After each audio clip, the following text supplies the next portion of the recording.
రాష్ట్రంలో కాంగ్రెస్ పాలనలో real estate ఎట్లా ఉంది అని అంటే నిన్న బట్టి విక్రమార్క నరెడ్కో దాంట్లో పాల్గొని రియల్ ఎస్టేట్ ఈ రాష్ట్రంలో అద్భుతంగా ఉన్నది, హైదరాబాద్లో దూసుకెళ్తున్నది అని బ్రహ్మాండంగా చెప్తున్నారు. ఇది వాస్తవమేనా?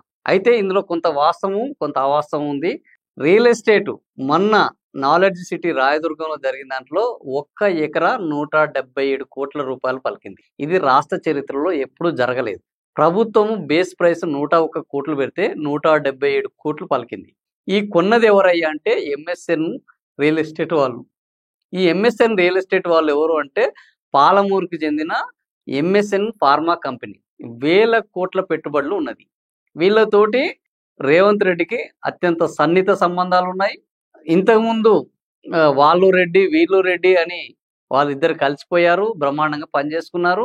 మరి రియల్ ఎస్టేట్ ధర పెంచడానికి ఈ 177 కోట్ల రూపాయలు పలికిందా? ఎందుకంటే 18 ఎకరాలలో కేవలము 7 ఎకరాలకు మాత్రమే 177 కోట్లు పలికింది. మిగిలిన దానికి 145 కోట్ల రూపాయలు మాత్రమే పలికింది. సో వాస్తవ ధర ఏంది అనేది ఇప్పుడు తేలాల్సింది. అయితే ఈ వాస్తవ ధర తేలడానికి ఎక్కువ సమయం పట్టలేదు. ఏం జరిగింది? కేపీహెచ్బిలో ప్రభుత్వ భూమిని వేలానికి వేశారు 760 గజాలని. ఆ 760 గజాలలో ఒక్కో గజం 2,48,000 పోయింది. బాగానే పోయింది కదా, అంత ధర ఎక్కడ ఉంటుంది అనుకుంటే అది కాదు. ఇది అంతకుముందు 3 నెలల కింద చేపట్టిన ధరకు 3 లక్షల రూపాయలు జరిగింది. ఒక్కో గజం 3 లక్షల రూపాయలకు పెరిగింది. ఈ 3 లక్షల రూపాయల గజం పోయిన తర్వాత నాలెడ్జ్ సిటీలో రాయదుర్గంలోని ఈ 177 కోట్ల రూపాయల ఎకరం ధర పలికిన తర్వాత మళ్ళా వేలం వేస్తే 3 లక్షలు కాస్త 2,45,000 పోయింది. ఇప్పుడు ఈ ధర పెరిగినట్ల తగ్గినట్ట? ఇది పక్కన పెడితే అసలు రియల్ ఎస్టేట్ లో ఈ నగరంలో రెడీ టు సెల్ ఫ్లాట్లు అనేకం ఉన్నాయి, కానీ అమ్ముడు పోవడం లేదు. ఎవరు ధర తగ్గించడం లేదు. ధర తగ్గుతుంది అని అందరు భావిస్తున్నారు, ధర తగ్గించడం లేదు. అట్లా అని అమ్ముడు పోతున్నాయంటే అమ్ముడు పోవట్లేదు. ఇప్పుడు మేము కన్స్ట్రక్షన్ ప్రైస్కే అమ్ముతున్నామన్నా కూడా కొనే పరిస్థితి లేదు అని ఎవరు రియల్ ఎస్టేట్ సంస్థలు చెప్తున్నాయి.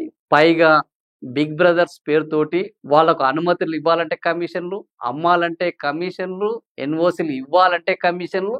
ఈ కమిషన్ల దందాలో రియల్ ఎస్టేట్ వాళ్ళు మా కొద్దిరా బాబు ఈ రియల్ ఎస్టేట్ అన్న పరిస్థితికి వచ్చేసారు. బట్టి విక్రమార్క గారు ఆల్రెడీ సెక్రటేరియట్ లో 2వ అంతస్తులకు కనీసము సందర్శకులకు కూడా అనుమతి లేకుండా ఆర్థిక శాఖను నిర్వహిస్తున్నారు. కమిషన్ల శాఖగా విపరీతమైన ఆరోపణలు ఎదుర్కొంటున్నారు. ఆయన నరేడ్కో దగ్గరికి వెళ్ళి మా దగ్గర రియల్ ఎస్టేట్ పుంజుకుంటుందని చెప్తున్నారు.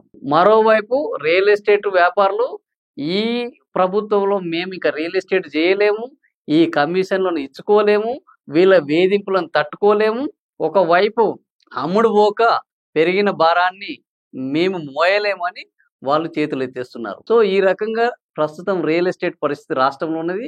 ముఖ్యమంత్రి రేవంత్ రెడ్డి ఏమో ఫ్యూచర్ సిటీ తప్ప వేరే సిటీని పట్టించుకునే పరిస్థితే లేదు. అటువైపే దారులు, అటువైపే నిర్మాణాలు, తన భూములు ఉన్న చోటనే రియల్ ఎస్టేట్ పెరగాలని ఆయన అనుకుంటున్నాడు. బట్టి విక్రమార్కను ఇంకో రకంగా రియల్ ఎస్టేట్ మొత్తము పడిపోయింది, ఆదాయం రావట్లేదు, దీన్ని పెంచాలని ఆయన ప్రయత్నం చేస్తున్నారు. రియల్ ఎస్టేట్ వాళ్ళకి అమ్ముడు పోక ఇంకా ఈ రియల్ ఎస్టేట్ లేవదు, మా వల్ల కాదు అని వాళ్ళు చెతికిలబడిపోతున్నారు. ఇది ఇప్పుడు రాష్ట్రంలో ఉన్న రియల్ ఎస్టేట్ పరిస్థితి. మరి బిగ్ బ్రదర్స్ నుంచి విముక్తి ఎప్పుడు లభిస్తుందో, కమిషన్లు లేకుండా అనుమతులు ఎప్పుడు లభిస్తాయి, ఈ ఎన్ఓసీలకు వేధింపులు ఎప్పుడు తగ్గుతాయి, నిజమైన రియల్ ఎస్టేట్ గ్రోత్ ఎప్పుడు లభిస్తుంది అనేది ఇంకా మన చేతుల్లో అయితే లేదు. అది ఎవరి చేతుల్లో ఉందో మీకు తెలుసు. కాబట్టి మీరు అంతకు మించి చేయాల్సింది ఏమీ లేదు. ఈ వీడియో మీకు నచ్చితే లైక్ చేయండి, షేర్ చేయండి, సబ్స్క్రైబ్ చేయండి, కామెంట్ చేయండి. Thank you for watching video.